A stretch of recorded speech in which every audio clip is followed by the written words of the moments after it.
엄마는 철인이셨습니다. 꼭두 새벽부터 일어나서 가사 도우미 일을 하셨고 보험도 팔았고 나중에는 식당에서 일하셨습니다.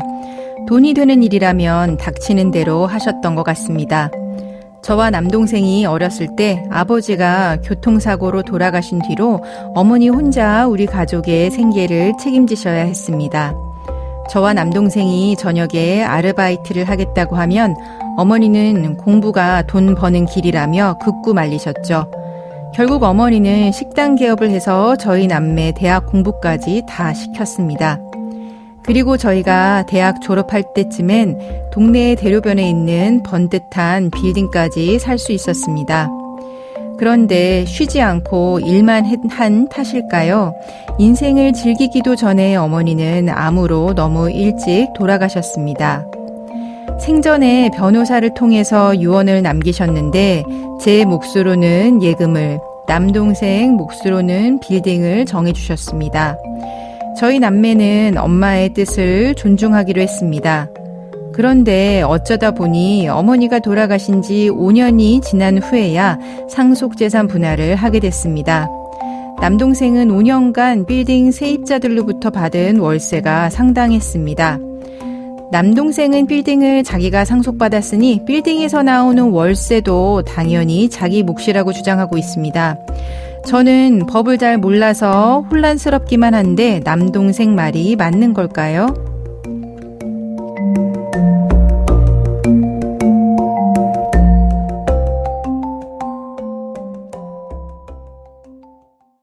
조인섭 변호사의 상담소, 어머니가 남긴 재산 상속에 관해서 묻는 사연이었습니다. 사연자분은 이제 남동생이 5년간 발생한 월세까지 챙기면 말하자면 어머니께서 정해주신 상속재산보다 훨씬 더 이제 많이 받게 되니까 그거를 그대로 따라야 하는지 좀 궁금해하신 것 같습니다. 우선 우리 민법상의 상속은 언제 개시가 되고 또 상속인들의 몫은 어떻게 정해지는지 설명을 해주세요. 네, 우리 민법은 재산을 주고 떠나는 사람, 즉 피상속인의 사망을 상속의 개시 원인으로 보고 있습니다. 네. 피상속인인 사연자분의 어머니가 돌아가셨으니 상속은 개시되었다고 보아야 할 것입니다.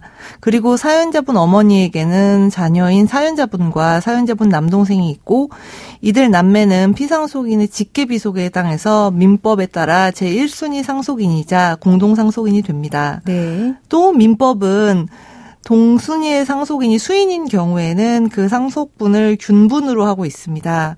이에 따라 법정 상속분을 계산하면 사연자분과 남동생분이 각자 어머니 재산의 절반씩을 상속받게 됩니다. 네, 그렇네요. 이렇게 민법에 정해져 있는 상속분을 법정 상속분이라고 하는데요. 구체적 상속분이라는 개념도 있습니다. 구체적 상속분은 생전 증여나 유증과 같은 특별 수익을 받은 상속인이 있는 경우에 그 특별 수익 가액을 법정 상속분에서 공제하고 계산한 상속분을 말하는데요.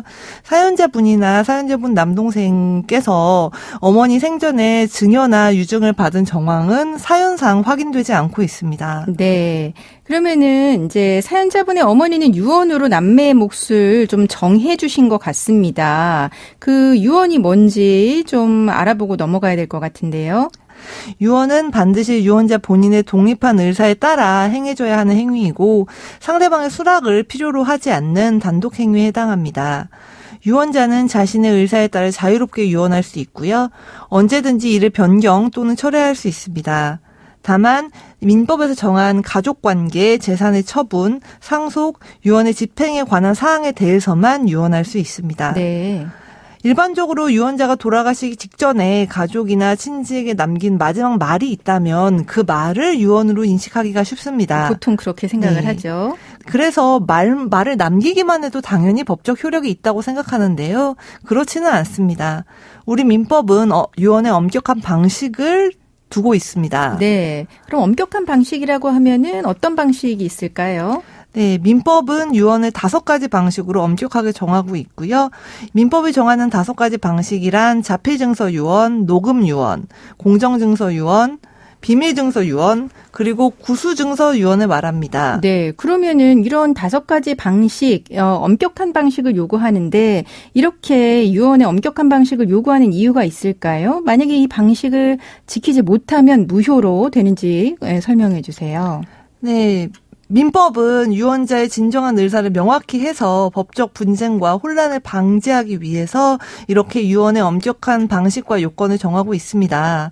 따라서 비록 유언이 유언자의 진정한 의사에 합치하더라도 이렇게 민법이 정한 요건과 방식에 어긋난다면 무효입니다. 그렇군요. 그러면은 이제 사연자분의 어머니는 생전에 변호사를 통해서 유언으로 남매가 상속받을 재산을 정해 두셨다라고 이야기하는데 사실은 어머니가 남긴 유언과 이제 법적 상속분 내용이 좀 다른 것 같습니다. 이런 경우에는 어떻게 될까요?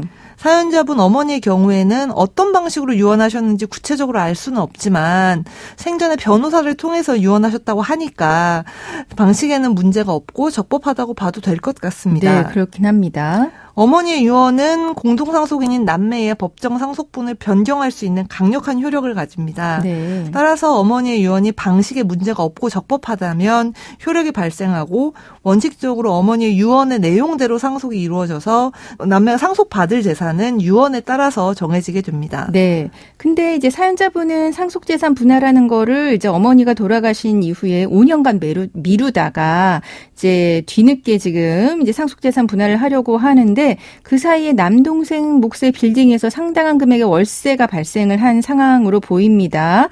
그러면은 이 월세는 어떻게 될까요? 네, 처음에 말씀드린 대로 사연자분 어머니가 사망하시면 상속이 개시되는데요.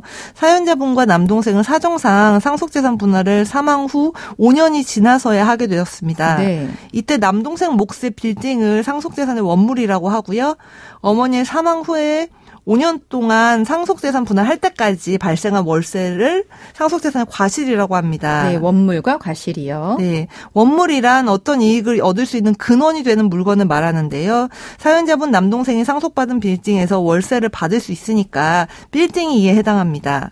상속재산의 과실이란 상속재산이 원물에서 생기는 이익으로 사연자분 남동생이 받았다는 월세를 말하게 됩니다. 네, 그러면은 이 빌딩의 과실인 월세는 누구의 몫일까요? 네, 사연자분 남동생이 받을 월세 같은 경우에는 상속 개시 당시에는 존재하지 않았다가 상속 개시 후에 상속재산 분할이 완료되기 전까지 남동생 몫의 상속재산인 빌딩에서 발생했습니다. 네. 따라서 상속재산으로부터 발생한 과실에 해당하는데요. 네. 어머니 사망으로부터 실제로 상속재산이 이루어지기까지 5년이라는 상당한 시간적 간격이 생겼기 때문에 문제되고 있습니다. 그렇네요. 그래서 이러한 과실도 상속재산의 분할이 되는지에 대해서는 대상이 된다는 견해도 있고 원칙적으로는 대상이 아니지만 공동상속인 전원의 합의가 있으면 대상이 될 수 있다는 견해, 또 원칙적으로는 분할 대상이 아니지만 합의가 있거나 상속인 간 공평을 도모할 필요가 있는 경우에는 대상이 된다는 견해 등이 있습니다. 네. 네, 상속재산 분할은 원칙적으로 소급표가 있습니다. 따라서 상속재산 분할로 공동상속인인 사연자분께 귀속하는 예금과 사연자분 남동생께 귀속하는 빌딩은 아까 말씀드린 상속 개시 시점, 즉 어머니 사망 당시에 이미 피상속인 사연자 어머니로부터 직접 이전받은 것으로 보게 됩니다. 이를 이유로 남동생의 주장과 같이 빌딩에서 나오는 월세도 남동생이 단독으로 취득한다는 견해가 있기는 한데 상속재산의 과실은 상속인들이 상속분에 따라 취득하는 공유재산이라는 견해가 우리나라 통설입니다. 네. 다만 이때 그 상속분이 법정 상속분을 의미하는 것인지 구체적인 상속분을 의미하는 것인지에 대해서는 한동안 논의가 없었습니다. 그런데 대법원은 최근에 특별한 사정이 없는 한 상속재산의 과실은 여러 사정을 참작해서 상속 개시 당시를 기준으로 산정되는 구체적 상속분의 비율에 따라 취득한다고 판단하였습니다. 만약 상속재산 분에 따라서 일률적으로 과실을 귀속시킨다면 공동상속인 간의 형평에 어긋나는 경우가 생길 수 있다는 점을 고려한 판결로 보입니다. 네, 그렇다면 사연자분의 경우 월세에 대한 권리를 주장할 수 있을 것 같은데 간단하게 설명해 주세요. 네, 앞서 살펴본 대로 월세는 빌딩과 별개의 재산이어서 원칙적으로 상속재산의 분할 대상이 될 수는 없습니다. 그런데 아까 말씀드렸듯이 사연자분과의 형평을 해칠 우려가 있기 때문에 사연자분께서는 구체적인 상속분에 따라 월세에 대한 권리를 주장할 수 있을 것으로 보입니다. 네, 그렇군요. 지금까지 유혜진 변호사와 함께했습니다. 감사합니다.